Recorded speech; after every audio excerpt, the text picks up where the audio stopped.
Magandang araw po sa inyo. Ito ang guided at ang ating reading ngayon is for the month of May para sa mga Capricorn. Ang kanilang kapalaran, relasyon, pag-ibig at pananalapi nila ngayong buwan ng Mayo.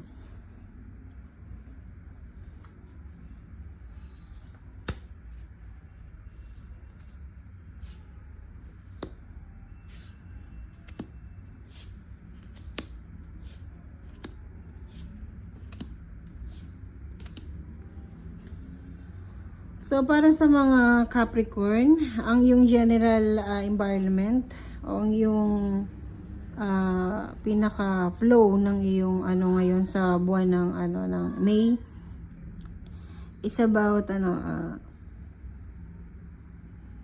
yung kung ano man siguro yung mga legal matter before na nangyari sa'yo or about sa work mo or pinaglalaban mo. So, marami ka na sigurong natutunan. So, kung tipong may mga chances na hindi mo na depensahan ang sarili mo sa ibang tao o sa amo mo o sa boss mo o sa pamilya mo. So, hindi mo na yun, kasi before kung hindi mo na depensahan ng sarili mo, possible meron ka talagang ding pagkakamali. And mas nakikinig ka na siguro sa iyo ngayon, nakikinig ka na ngayon sa mga na yun, sa mga sermon siguro na yun. Or mas pinakikinggan mo na ngayon yung sabihin natin at tinatama ka nila possible before. Mga ganon. And na feeling mo siguro medyo hindi mo na depensan ngayon sarili mo, gano'n. At nakita mo na ngayong may siguro, okay, siguro gano'n nga siguro ako. So, more on accepting kung ano yung mga nangyayari ngayon. At dahil sa nagiging open ka na for your improvement, dahil kung hindi ka naman nasabihan siguro before, hindi ka naman siguro naging tulad na ngayon, na mas iniingatan mo na yung mga gagawin mo o magiging desisyon mo. So, ngayon May, mas into, mas nakikinig ka na at mas ini-improve mo na yung sarili mo at kinukuha mo yung mga ideya na yun, mga payo sa'yo ng ibang tao. And, if ever naman ikaw yung nagbibigay siguro ng payo sa ibang tao, so, may kita ng mga tao na yun, mas maraming nag-a-adore sa'yo or mas maraming tao nakikinig sa'yo ngayon. Dahil alam nila na kung ano may mga experience mo before, yun lang ay tinuturo mo. So, ang pinaka-flow mo lang is you become a speaker or you become the listener. So, yun ang pinaka-flow ng mo. So, more on positive kasi may receiving and give and receive. Parang ganun ang mangyayari sa'yo ngayong buwan ng May. And about the relationship, any betrayal before or yung mga lost relationship na binuo mo before or betrayal na naranasan mo before, ngayong may siguro hiling medyo magbibigay sa'yo ng konting pagmumuni-muni pagdating sa relasyon. So, dahil naranasan mo nararanasan mo, baka nararanasan mo pa rin ngayong May na to ang mga betrayal, mga lost plan, mga lost na mga promises at kung nangyari man ngayon pa rin May about the relationship mo, about your family or your partner or mga kaibigan o coworker, ngayong May is nandun pa rin yung pinaka-flow nun. So gusto ko lang makita ng isang dito, no? I-clarify lang natin itong card na to. Sandali lang.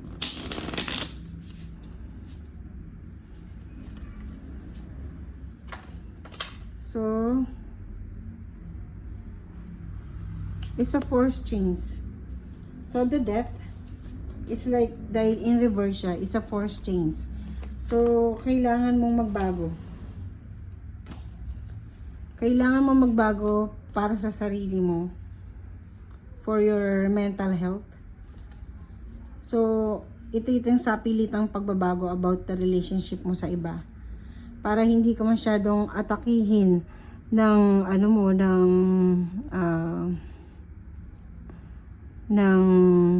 emosyon mo. Emosyon na actually nagpapahirap sa iyo ngayon. And itong May na to, sinasabi sa ng card na i-force mo, baga force change na talaga to.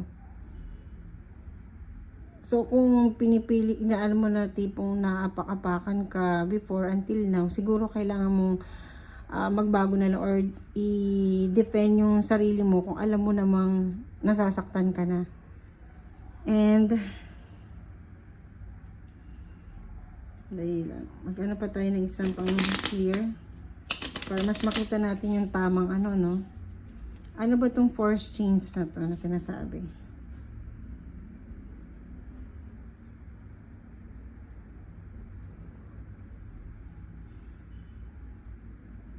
So, ito yung ano, kung ano man yung mga weaknesses mo. Yung mga weaknesses mo, yung force change na binabanggit ko kanina siguro, yung mga weaknesses mo ngayon yung pinakakalaban mo talaga. So, maaaring may mga takot ka, or takot ka sa mga pagbabago.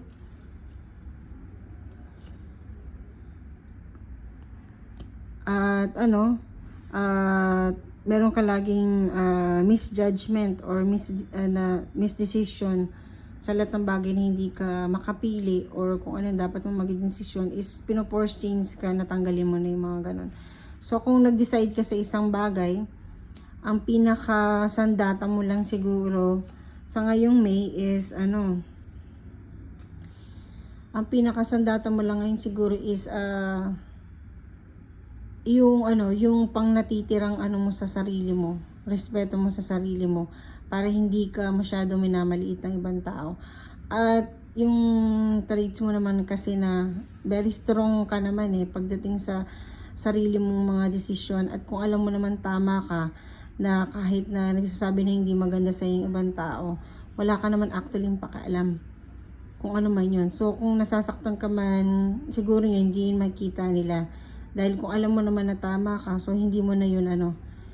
Sabi ko nga sa'yo kanina, ang pinaka-overall mo is about listening, or you're the one who become the listener, or ikaw yung nagbibigay ng payo sa iba. So kung ano yung mga pinagdadaanan mo ngayon, siguro yun yung nabibigay mo ng sinasabi mo sa ibang tao ngayon, na dapat ipagtanggol din naman nila yung sarili nila kung alam naman tama sila. At kung alam naman nilang mali sila, syempre kailangan nilang baguhin. So in your part, so pinoforce ka to change, at yung mga weaknesses mo is yun yung pinaka magiging ano mo naman, pinaka magiging ano man yung mga weakness mo, yung mga gagamit mo naman yun, para yun yung pinaka magiging pang defense mo naman sa sarili mo. And in your more on your financial matter, wala akong masyadong mga nakikitang offer about finances, pero marami kang pinaplano at gustong gawin. So hindi pa sila totally mariresolve ngayon or makuha yung goal mo, pero kahit pa paano may mga plano ka at may mga insight ka about your finances, at magkakaroon naman ng tamang ano yan, sagot yung mga yan on the long run. So tingnan natin kung yung mga ano na yon, kung yung mga goal mo, yung mga plano mo na yon. So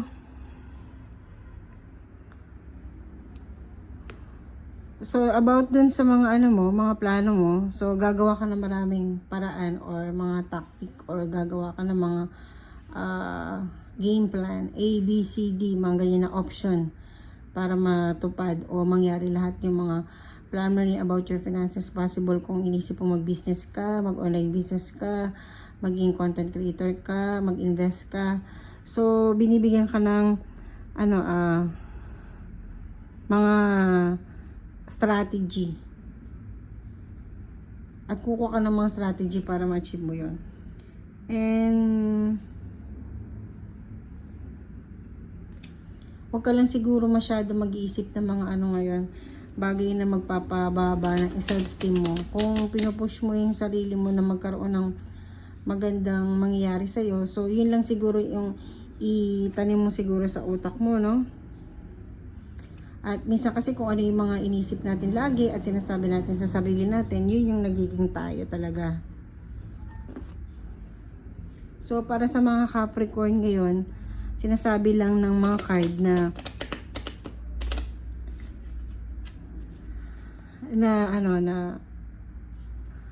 maging ano ka lang ngayon, open-minded sa mga nangyayari, na everything happens for a reason.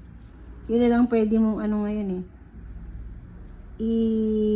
ano mo yung isip, ito mo na lahat na nangyayari naman may dahilan lahat yan. So remain positive. So di ba, tulad ng sinabi ko kanina, is lahat ng mga nangyayari ngayon is remain positive pa rin, na for your growth lahat, kung ano man yung mga nangyayari, for you to grow, para sa iyong